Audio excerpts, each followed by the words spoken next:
This podcast is part of the Batman Universe Podcast Network, hosted by the BatmanUniverse.net. Check out everything related to Batman and the entire Bat family at the BatmanUniverse.net, including news and original content related to comics, movies, television, merchandise, video games, and more. Also, check out some of the other unique podcasts that TBU has to offer. Consider supporting this podcast by becoming a patron on Patreon. Even $1 can go a long way in supporting this content that you enjoy. Look for a link over at thebatmanuniverse.net to offer your support now. And now, on with the show. You're late. Report. Right. So, per your orders, and since his release from Arkham 6 months ago, I've been keeping occasional tabs on Jervis Tetch, a.k.a. the Mad Hatter. 2 weeks ago, I brought along my squad. Spoiler, Arrowette, and Orphan. That's Tetch? For a Mad Hatter, he's kinda, well, hatless. No hats.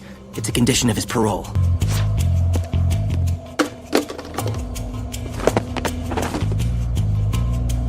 So, do we bust him for littering? Clay backwash. Gross. So you're thinking... Yeah, it's possible anyway. We need to find a way to check. Wait. Where's Orphan? You don't like the...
Universe.net, your home for all things Batman and Robin, whom is celebrating 80 years this year. And we're part of the Batman Universe Podcast Network. We're also associated with Batman on Film through their podcast network, BatmanPodcastNetwork.com. So through the two podcast networks, you can get a hold of our shows and a whole plethora of other shows, and hopefully shows that are featuring Robin this year. You can get a hold of us on all the social media outlets. We are on Facebook at Facebook.com/Everyone Loves a Drake. We are on Twitter at ELTD Podcast. You can find us on Instagram if you'd like to email into the show. This year, we want to get more correspondence back and forth with people. So if you want to drop us a line, old school, like I keep saying, like email's not what people do anymore, Rob. That's what Grandpa used to do. But if you want to dust off your keyboard and type an email, you can do so at Robin ELTD Podcast at yahoo.com. And Terrence is operating, and this is no poke at Terrence. Sorry, Terrence. But he is operating the YouTube page, and we haven't done a whole lot there, but I think that's going to be changing here over the next month or two. But there is a YouTube page, Robin Everyone Loves the Drake. Like I said, I'm your host, Rob, and this is the official start of our 80th anniversary celebration for Robin. As you heard in a couple of our promos, yes, I'm opening the door to all Robins and all forms of media, just not comic books. So it's not like, hey, when you come on the show, you can only talk about Tim Drake and only these specific issues. Somebody could like Damian, Stephanie, Carrie, the whole... Carrie only has a very few issues out there. If you include the New 52, she did break into the New 52 a little bit. So, but this is going to encompass everything Robin this year with our alternating back and forth between our 90s comic coverage. Then hopefully, if I've got enough guests lined up, every other episode will be the 80th anniversary celebratory episode. So on this one, our very first guest is Mr. Mike Staley from Cassandra Cain Podcast, Silent Night. And if you are not listening to this podcast, you're doing yourself a disservice. So pause this right here. Go check his show out. So, Mike, how are you doing this afternoon, sir? Hello, everyone.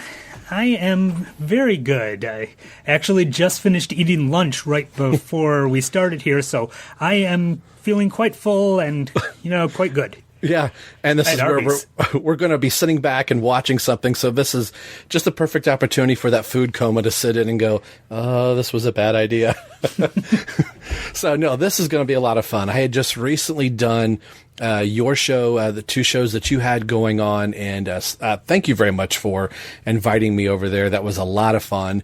And our two favorite characters, you're a little bit farther ahead than we are, as with Cassandra Cain, but we're slowly catching up. We're just now into Contagion, so Cassandra Cain's not that far off in the distant future for us. So definitely when she starts to hit Gotham City, we're going to have to pull you back over for some of those issues. And I've always had a soft spot for Cassandra Cain.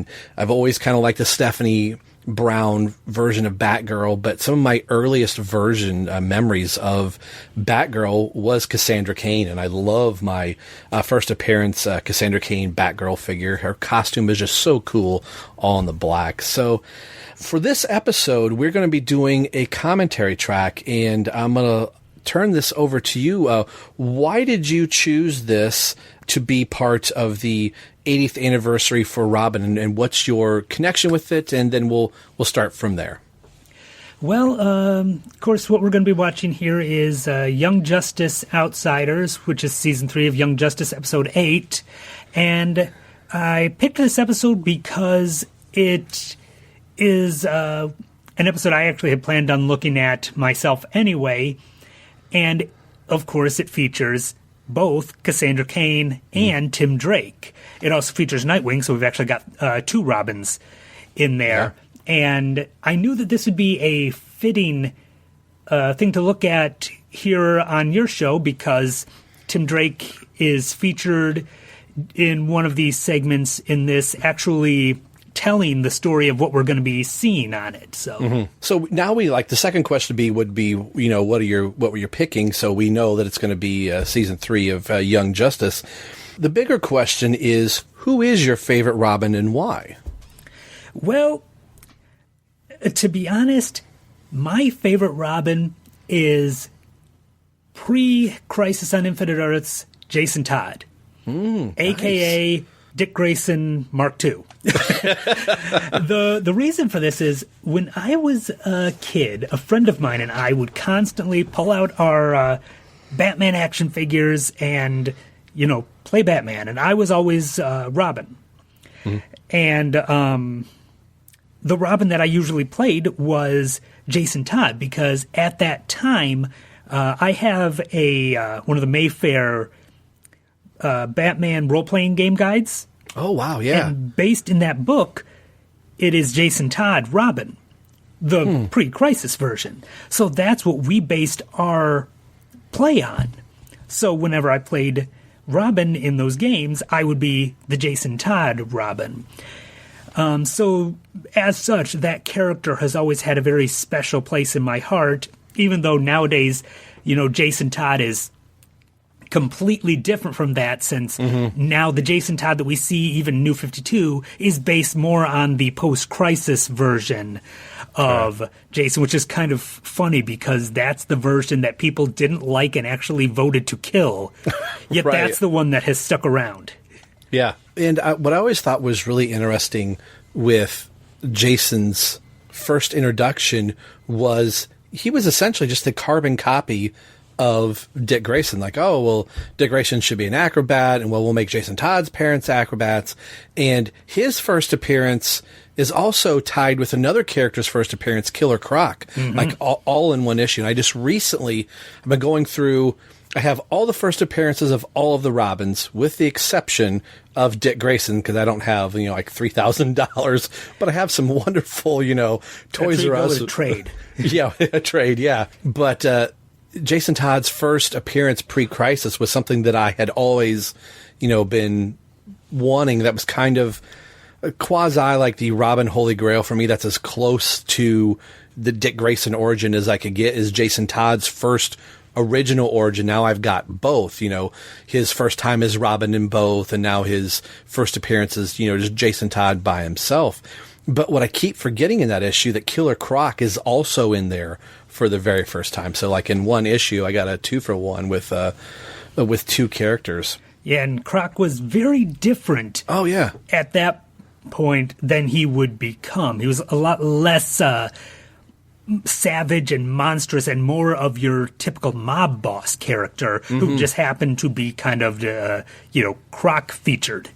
Yeah. Another question I have for you, now going into Robin's 80th anniversary a little bit, in the day and age that we're living in, does Batman still need a Robin and vice versa? Do they still need each other? Should we still be seeing Batman and Robin tied together in the comic books, or have they grown apart enough that they can survive without each other, so to speak?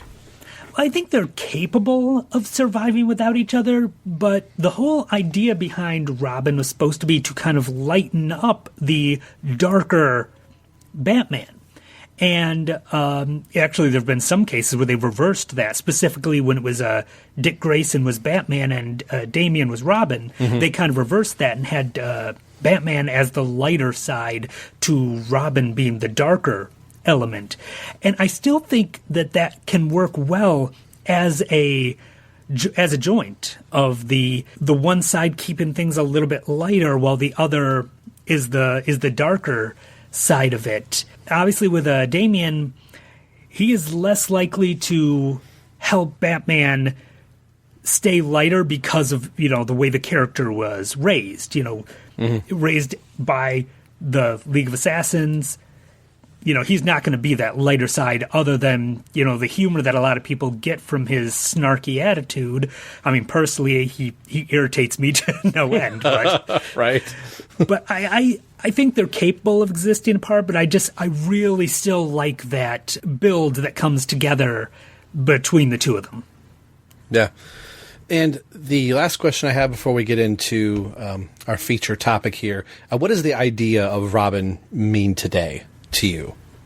To me, Robin even played darker, and this kind of goes into what we were previously talking about, is kind of the contrast to Batman. Batman, very dark in clothing, whereas Robin has the more colorful, more lighter style. And Batman is the more serious, not really a jokey type, whereas Robin, even Damian, is a little more snarky, or in the early days with Dick Grayson, more witty and jovial. Just he works really well as a contrast to Batman, so that if you don't necessarily like Batman's style, you're going to find something in Robin that can still make the stories enjoyable and keep the readership coming in. Definitely. So, like we said, we're going to be looking at Young Justice Season 3, Episode 8, and this is, like I said, going to be a commentary track. But before we do that, we're going to pause right here, play a couple promos, and I wonder what promo I'm going to play right here. You'll be able to figure it out in just a second, and when we come back, we're going to be looking at Young Justice. See you on the other side.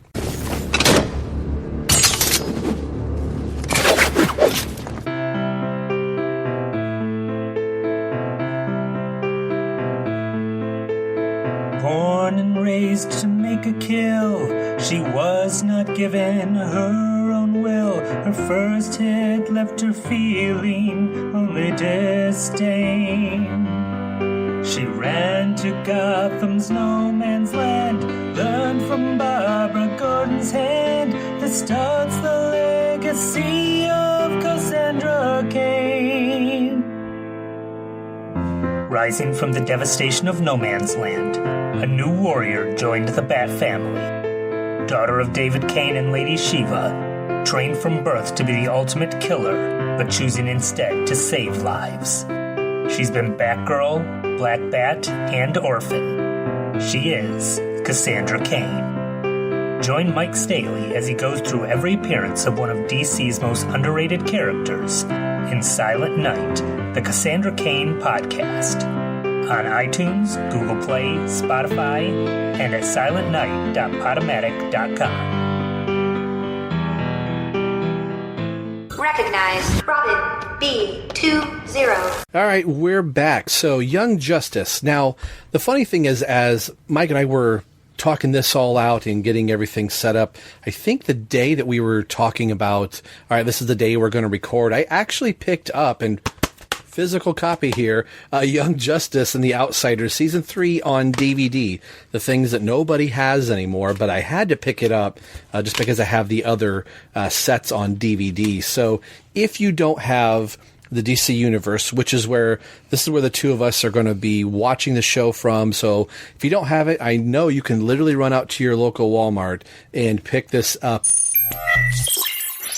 Silly Rob, like I do sometimes, I got my show notes right in front of me and I skipped over an entire line that actually tells you what the episode is and what the episode number is. So this is episode 8 of season 3 of Young Justice, and this is Triptych. So there we go. So this is, you'll hear me say, this is the first episode on disc 2 of the DVD that I'm telling you that I bought, but I didn't tell you, hey Rob, what episode are we watching? Triptych. The 8th episode, Season 3, Young Justice. Okay, back to the show. And this episode is the first episode on disc 2 of the set, and it would be the Nightwing disc. And Superboy is on disc 1, Nightwing is disc 2, Halo is disc 3, and I am totally blanking on his name. Forager, oh my gosh. The adorable Forager is on disc 4, and it has the bonus contents, or the same bonus contents that are on the DC Universe. It's the Whitney Moore behind the scenes featurette. So it's really cool that they came out on DVD, and I didn't think that it was probably going to get a proper DVD release, but I'm glad for maybe those people that don't have the subscription service with DC Universe. You can check it out that way. We've got our closed caption up and running, and we're going to do a Lethal Weapon style. We'll count from 1 to 3, and we're going to press play on 3. So I'm set at 00, and Mike, I believe you are set at 00. I am. As well. All right, so we will count to 3, and we'll press play on 3 if I can do any more horrible talking here. So here we go. 1, 2, 3, and press play. And the DC Universe logo should be appearing. So, did you watch these when they were initially out? Releasing. I think they released 3 episodes a week, if I remember correctly. Actually, I did not. To be honest, I have been working on going through the series from the start. Cool. I think this is so cool that they have, from the previous season, or from season 2 and the, 7-year gap between the two, that Barbara is now Oracle. So when we last saw her, she was fully Batgirl in the previous season. So that was kind of one of those where I was like, holy crap, Oracle's in this. Yeah, and I still miss Oracle. I was actually whining about her a little bit on Twitter the other day about how so many characters are able to evolve. Like all 3 Robins have gone on to other identities, but Babs became Oracle, and now they've brought her back to being Batgirl. It's like they refuse to just let her evolve. I think it's almost like they de-evolved her. I think she was such a strong character as Oracle that they felt they had to have Batgirl. You had 2 solid Batgirls in Cassandra and Stephanie Brown. I think you were fine letting however that played out. You had Cassandra as Black Bat at the time, and you had Stephanie as Batgirl. I would have left Oracle alone if I was DC. Yeah. I'm kind of getting a kick out of all the little dirty puns from Livewire here. Oh, yeah. Livewire is hilarious in this. We see Cheshire arriving in on the scene here.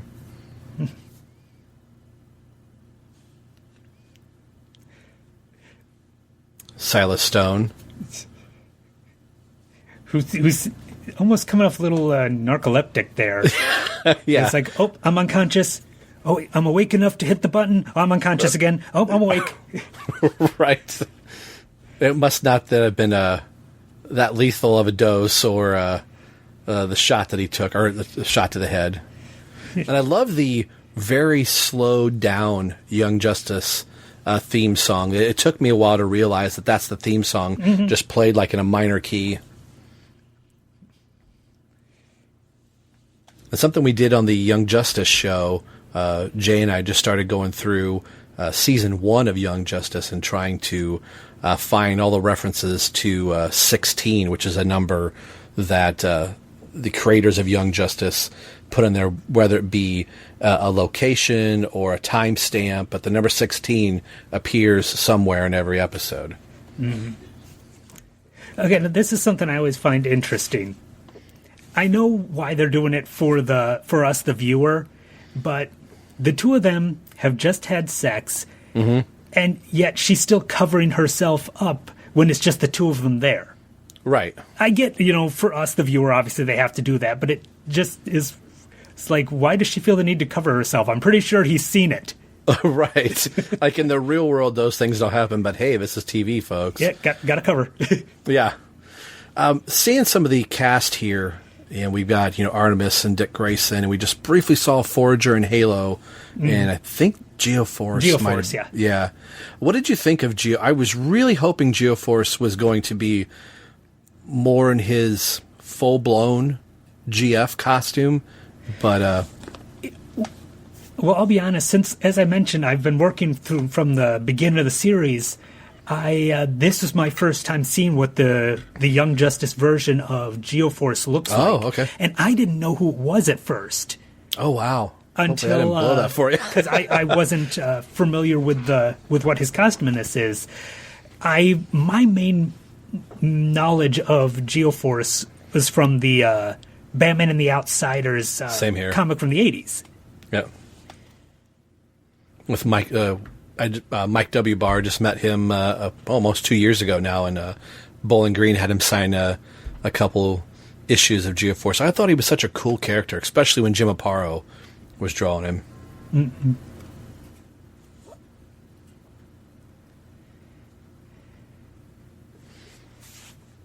We got a Cheshire here. Yeah. Cheshire getting fixed here from the doctor.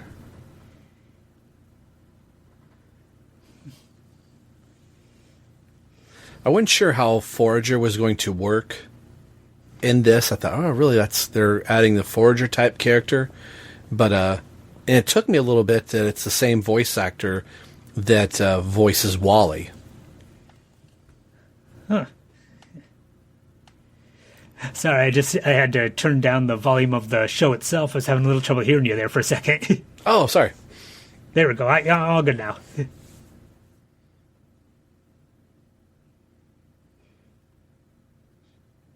Yeah, about that. Yeah. I think this is such a cool character, being able to phase in and out that and become a cloud or a vapor. Yeah, I think there was a character in the new X-Men comic several years ago that was similar to that. Oh, yeah. I remember seeing, like, specifically when the students tried to take over the school. Right. Well, the character we're talking about, is Mist here, yes, based on the DC show. Don't shatter. Yeah.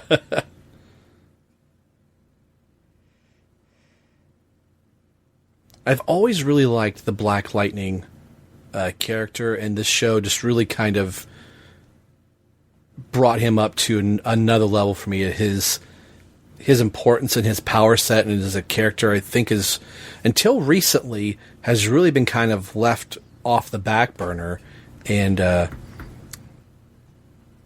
is one I'm glad is kind of back in the spotlight again. Mm-hmm. Yeah, and of course, got that TV show now that also is helping to really bring him out.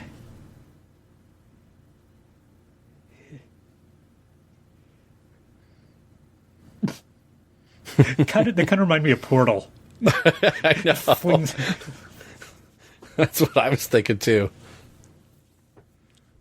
What do you think of this version of Halo, which is a radical departure from the blonde-haired white girl version of Halo, and even the power set is considerably different as well.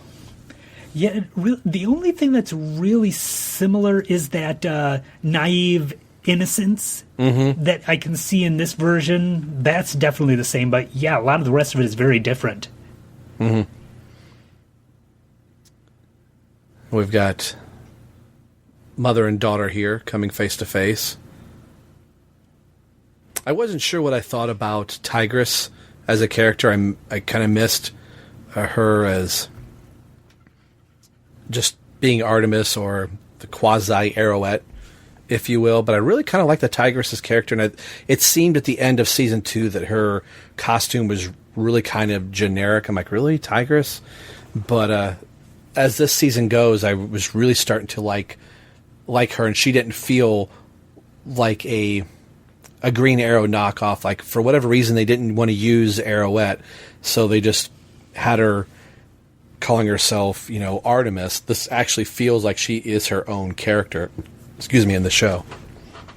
Yeah, there was a lot of that early for her, because, of course, dressed like Green Arrow, named from a Wonder Woman character. Yeah. Well, we've arrived in the Batcave, folks, with Tim Drake telling about his outing that he had here. And the outfit kind of reminds me of the Batman Arkham City outfit. Yeah, very, very much. I think initially there's our first shot of Cassandra, Stephanie, and there's Arrowette here, which I was pleased to see. So I would take and I've said this before, I would love a Young Justice-ish series, but have it be Tim and, like 3 leading women with Stephanie, Cassandra, and then throw in Arrowette or something like that, but could have a real, almost like Golden Girls, geez. Golden Girls, that's exactly what we want here, folks. I would just want to see that opening. Yeah. Such a cool move from Cassandra right there. Screw you, Arrowette. Yeah. Of course she cared. She knows more about killing than you ever will. Right. She don't like it. This is really close to being the James Tynion Detective Comics team right here. Because you've got just a Cassandra. different Clayface. Yeah, different Clayface. Because this one's the Matt Hagen version as opposed to the Basil Carlo one that becomes really good friends with Cassandra. Yeah, which I thought was a great relationship. I did not see that coming in the book. Yeah, I loved his helping her to learn to speak through Shakespeare. Yeah. That was pretty cool.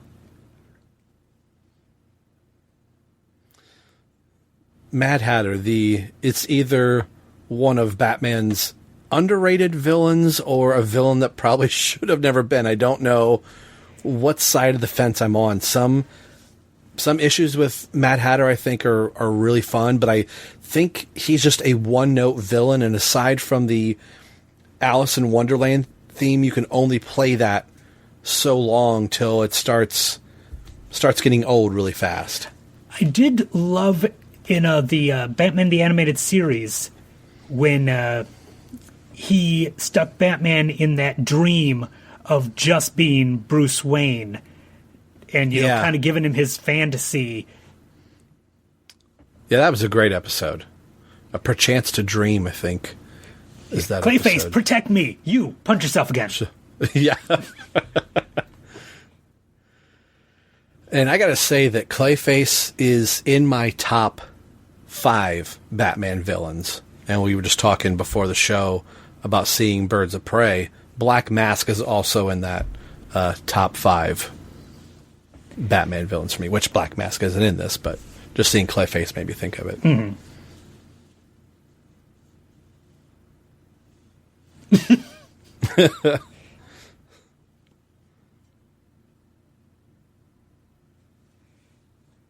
Yeah, I really wanted more of this throughout Young Justice. It's kind of a shame that this episode was split into 3 parts because we're not able to really feature all of these characters as well because we're splitting between the stories so much. Yeah. And if you remember the first initial image that came out, here's Tim seeing Robin that the building's wired to blow.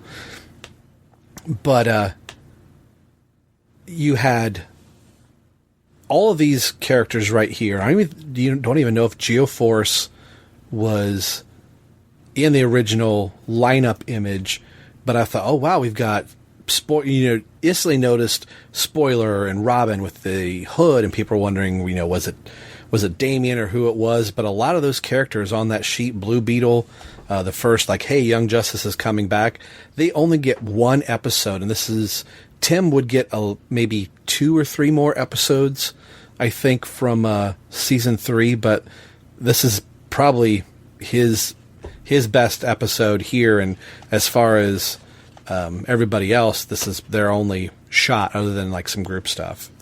Mm-hmm. Yeah, it's one of those things where a blessing and a curse because you have so many characters and you want to give everybody a chance to be featured, but when you have so many and you're featuring so many, none of them are really going to get a chance to really show what they can do.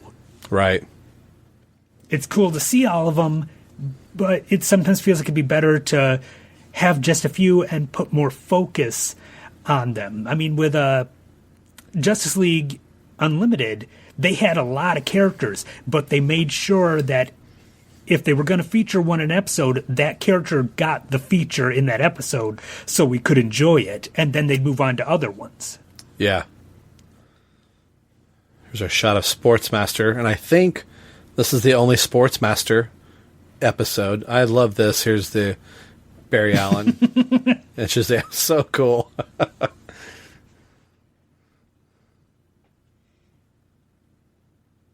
Where are you at on the... Sorry, go ahead. It's come on, man. It's Sportsmaster. Of course it's a weapon. Right, yeah. Why would you not think that it would be? And the biggest weapon for Abracadabra, of course, is his chest hair. Well, of course. The most powerful weapon. Buttons on a shirt? I don't need no stinking buttons. Maybe one.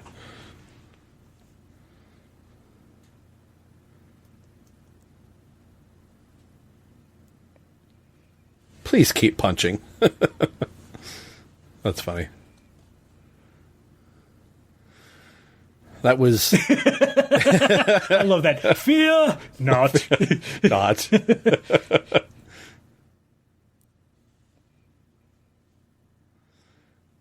I was really surprised that they're not afraid to let some of the characters grow up and become other things. We've got, instead of Aqualad here, he is Aquaman, Calderon now. Mm-hmm. Yep, because Arthur had become a full-time ruler of Atlantis, so he's down focusing on that.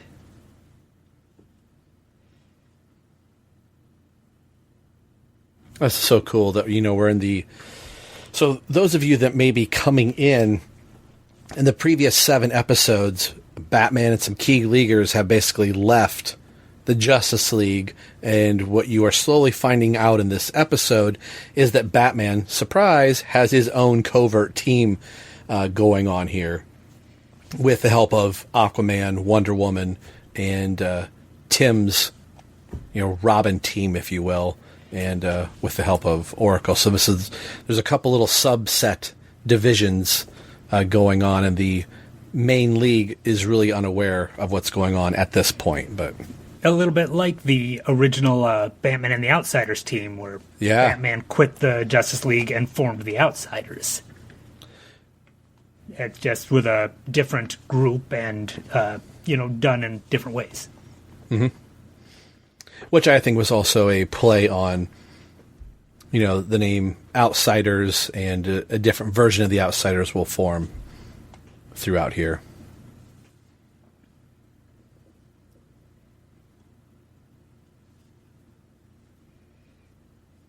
And I love that our current Aquaman here voiced by the same guy that voices Cyborg on Teen Titans and Teen Titans Go, which make Cray the Payton, interactions between those two characters so much more interesting with the more wild Cyborg and the very subdued Aqualad.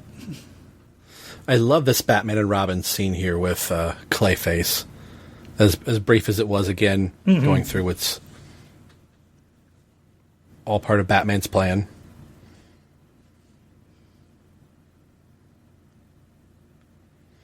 And I gotta say, too, that they really dug deep for characters. They just didn't rely on, which, like we were talking earlier, could be a good problem to have, a bad problem to have. You've got so many characters that, if you've been watching now 3 seasons of Young Justice up to this point, you want to see those core characters that you fell in love with, but now we're introduced to more characters, which kind of slides some others maybe to the back burner a little bit, but gives you a chance to see just how deep DC's bench of characters are. And some of them, this is their, first outing in, a decade or more. Yeah, like with Cassandra, this was really her first proper appearance in any kind of media outside of like an uncredited cameo in Justice League Unlimited once. Right. And her time in this was a little brief. What did you think of her costume for this? It was pretty close to what her current one looks like, with some slight differences. It didn't have the yellow that her current one has. It kind of had a little bit of a Catwoman from Batman Returns vibe with all the stitching all over it. Yeah. But yeah, the mask was very much what her current mask is. They gave her a little bit more of a shawl or a cloak as opposed to a cape. Mm-hmm. This is actually a really good creepy shot. Oh, yeah, with him coming with up from the floor. There. Yeah. Wonder Woman's not totally sure if she's on board with what's going on here. Well, it kind of comes with being the spirit of truth. Right. Because you got our trilogy, Batman, the spirit of justice, Superman, the spirit of hope, and Wonder Woman, the spirit of truth. Maybe, Tim, poor choice of words. Awkward. Yeah.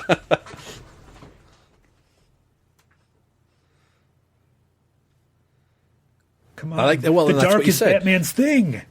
Yeah, but Batman points out something really good there. Do you expect Superman to lie under oath? Like you just said, Superman's like the spirit of, hope. Yeah, hope shouldn't be in a position to lie.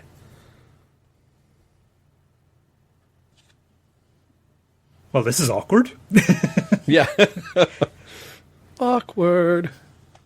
Love this Anybody shot got a of joke? Batcave. Anybody want a peanut? Right. Those episodes go by so quick. So hopefully this is a little taste for some of you that are wanting to check out Young Justice if you didn't get a chance to. Or I know I had gotten some messages over the last year, people like, oh, what were your thoughts on, Tim Drake's, return to Young Justice? So you got to hear some of them here. What did you think of this episode as far as Robin being in it? And then we'll go to your character. How was Tim used in this? And did he get a chance to, shine him a spotlight?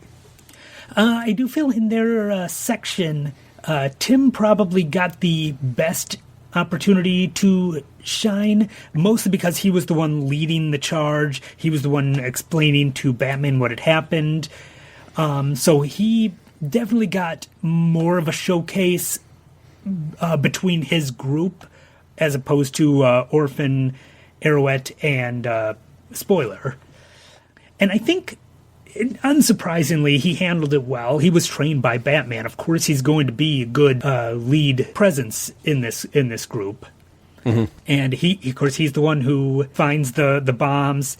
He's the one who helps Clayface, lets him know that he's clean. I think for the short amount of time that he was there, I think that Tim was pretty well shown. Now, I didn't get a chance to say it while she was. I think I may even misspoke. I think I may have called her Black Bat. Forgot she was. No, I think you said Orphan. Orphan. Okay, I thought I did. I couldn't remember. Where do you like the name Orphan for Cassandra, or do you prefer? Obviously, she couldn't. Well, I don't know why she couldn't be Batgirl, because Stephanie's clearly Spoiler, and Barbara is clearly Oracle. So that would have left the door wide open for Cassandra. But I guess since people have been reading the James Tynion run at the time that this was out, she is currently Orphan. Or are you okay with Orphan as far as a character name? And would you have wanted her to be Batgirl in this? I never expected her to be Batgirl, mostly just because even though Barbara's not doing it at this point, I think they're still really trying to establish her as Orphan. Mm-hmm. I wouldn't have minded her being Black Bat, but I can definitely understand why they would want her to be Orphan, since that's the version of her that is currently in the comics. Right. So I think that's what they wanted to promote. As far as the Orphan character itself, I don't have any huge issue with it. I get where they came up with the idea of, taking the name that her father had used and making it her own. It would have been really cool to see her as Batgirl, see that old Batgirl costume in an animated feature. But I can understand why they didn't. And Orphan as a name doesn't grate on me. It did a little bit initially, but that's mostly just because I wanted either her to be Batgirl or to be Black Bat. So the idea of just this brand new name, initially I wasn't keen on. But yeah, I don't have a huge problem with it. I mean, it's not like they called her Cain or Drake. Oh wait, that's a conversation for another time. This was a lot of fun. When you suggested this, I was like, wow, I didn't think anybody was going to pull Young Justice, and it wasn't even on my radar. I thought, well, if anybody's going to talk about Young Justice, it'll be, Jay and I on our sister show, and we're so far away. We're still covering the Bendis run and going back to the 98 run, and we only just recently did episode 1 and episode 2 right before Christmas, and we actually released it in the new year. So I thought, man, by the time we get to season 3, it's going to be 12 years before we get there. So this was a lot of fun to do. Yeah, like I said, I had been looking at this doing this episode at some point for a while, because, as I said, it's like the only real bit of media outside of the comics that Cassandra has been in. So I was really looking for an opportunity to watch it with someone, discuss it. So when you suggested, hey, you want to do something for Robin's 80th, and this was like the first thing that popped into my head was, well, there's 2 Robins and my girl Cassandra in this episode, so why don't we look at that? Yeah, you can't not. So speaking of Cassandra, can you tell the folks out there what show or shows you have going on and where they can find you at? Yes, well, I, of course, have Silent Night, the Cassandra Cain Podcast, which I'm currently showcasing 2 comics each episode, one from her post-crisis life and then one from her New 52 or, current run era. And I'm just trying to help, get people's attention on her, because I really feel that she is very underappreciated, and the character has 20 years of history. Isn't that amazing? But so many people, don't even know who she is. I mean, half the people I've seen discussing the Birds of Prey movie are all like, Cassandra Cain, who's that? Yeah. So I really am just trying to, build up knowledge of the character for people, because I really think she deserves it. And yeah, you can find me on Twitter at StaleDog, and that's with 2 G's at the end, because I was a teenager in the 90s when everybody was called Dog, and right. It always had 2 G's at the end. Right. Bug, Fred with 2 G's. Sorry, Young Justice there. If you haven't watched it, you'll catch it. That makes me laugh so much. I may even swipe that audio and throw that in there somewhere. Well, sir, this has been a blast to do. Thanks for being the guinea pig on this, and the bar, my friend, has been set. This was quite a bit of fun. So this is where we're going to end this episode, folks. On the behalf of my guest, Mike Staley, I'm Rob Myers. You've been listening to the BatmanUniverse.net, and more importantly, you've been listening to Robin. Everyone loves the Drake. 80 years of Robin. We will see you guys on the next episode. Take care. Thanks for listening to Robin. Everyone loves the Drake podcast. This has been brought to you by the BatmanUniverse.net. Tim Drake, Robin, and all Batman-related characters are under copyright of DC Comics. This podcast is solely for entertainment purposes, so no infringement is intended by this show. This show is not a good revenue stream. Actually, there's not a stream at all. All music and sound clips are under copyright by their respected copyright holders. So there should be no need to send the Penguins lawyers after us for ill-gotten gains because there are none. You can get a hold of the show a few different ways. We are on Twitter at ELTD Podcast. You can also email in at robineltdpodcast@yahoo.com. Our Facebook page can be found at www.facebook.com/everyonelovesthedrake. And as always, you can message directly over at the BatmanUniverse.net. So email, tweet, or message us. We'd love to hear from you, and we'll read your comments or responses on the show. The show you're listening to can be found a few different ways through iTunes and Windows Media, also over at our host, TBU. Leave us a review on iTunes if you listen there. It'll help spread the word of the show. Make sure you head over to the BatmanUniverse.net, your home for all things Batman and Robin.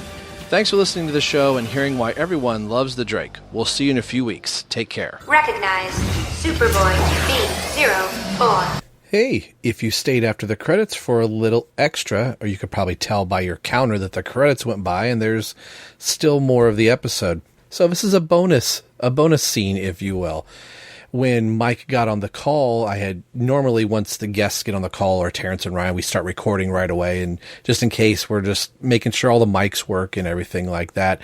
And I just started to ask Mike, hey, have you seen Harley Quinn and the Birds of Prey movie?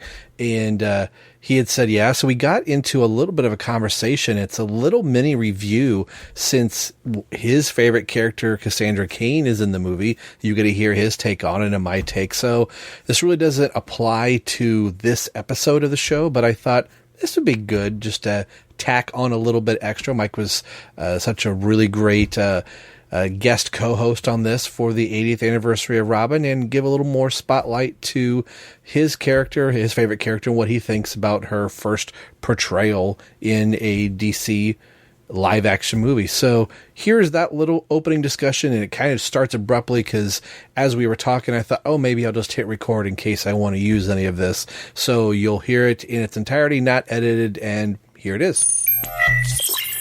Record just in case.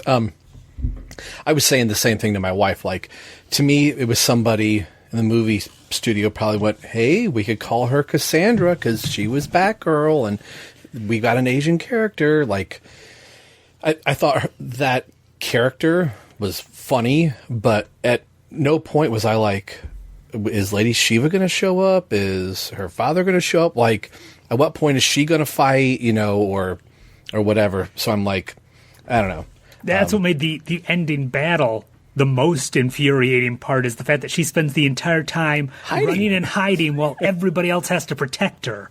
Right. And I'm just sitting in the theater just like, I'd have been the same way. Like, I was talking to a friend of mine. If they would have put Tim Drake in there, like, we got this character, wink, wink, it's Tim Drake. I'm going, no, it's like, no, it's not. It's by name only. That person could have literally been like anybody. I mean, you could have called the character, made it a blonde girl and called her Stephanie Brown and been like, oh, okay, this might be before she's, becomes the spoiler or something. Actually, a funny thing about that, while I was sitting through the end credits, because I knew there was a post-credit thing. Yeah, same here. I happened to notice one of the credits marked dialogue editor, Stephanie Brown. Really? Yeah, I spotted that. I was like, hey, Stephanie Brown was the dialogue editor. I thought, like, as as a whole, like, I enjoyed it. It made me laugh and chuckle, but I think it was more one of those fan servicing name drops to be able to say, oh, we have Cassandra Cain in here. I was just like, oh, come on. So I've been really kind of curious to hear, what your thoughts, and I know you, and I don't know if you know Donovan Morgan Grant at all. He's a big... Oh, yeah, he's been on my show. Yeah.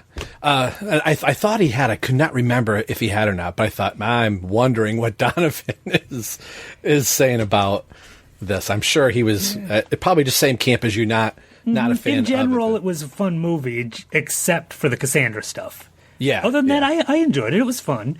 I admit I did go into nitpick territory a little bit at one point when she sees that wanted poster for Captain Boomerang. Yeah. And my first thought was, I get they're making a reference to the previous movie, but he's from Central City. Why is there a wanted poster in Gotham for him? Right, exactly. Which is a nitpick. I know it was there for the sake of, hey, reference to the previous movie. Right. Just as much as they threw in, I guess it works for Ezra Miller to be there when Captain Boomerang is captured, but it's really quick, like, hey, we need to throw his character in there, or like they could have had Deadshot, Will Smith, I thought would have been to have his picture on that wall, and you would go, oh, okay, well, Deadshot could be in Gotham City. I could see where Harley would pick that up. Or even Croc. Oh, Croc would have been even better, yeah. So, yeah, that was one of those. I was just like, all the Cassandra fans. I wonder. I told my wife, I was like, I'm going to be speaking to you tomorrow, so I'm really curious if it was like, Rob, I got to flip over a couple tables first. Oh, I'm going to be recording the next episode of Silent Night probably later on this evening, and cool. I will be speaking on that. Pretty much just the same thing I said to you, though. I'm not going to rant and rave. I'm just going to express my views, and I'm going to avoid spoilers because it's still early. I don't want to spoil things for people. Yeah. The end credit thing I thought was funny because I told I knew there was something, I didn't know what it was, and then when it ended, she's like, "We stayed for that." I had no idea. Because, it's just been like, hey, a superhero movie, there's going to be something, at least a little stinger. And I was like, I did not think it was going to be 3 words or 4 words or whatever, it was. Or actually 2 sentences, I guess. But, yeah, I thought it was going to be like a reference to that Batman movie that's just started production. Yeah. That's what I thought they were going to go with. Where like she was going to tease something about the movie. Mm-hmm. But no, it's just, okay, should say, now Batman, cut. Yeah. And it was almost like she was going to say, like, who Batman was or something like that. But, yeah, it made me chuckle. I'm like, it's funny. It's funny that we waited, 15 minutes for 2 sentences. But, You're still here? It's over. Go home. Go.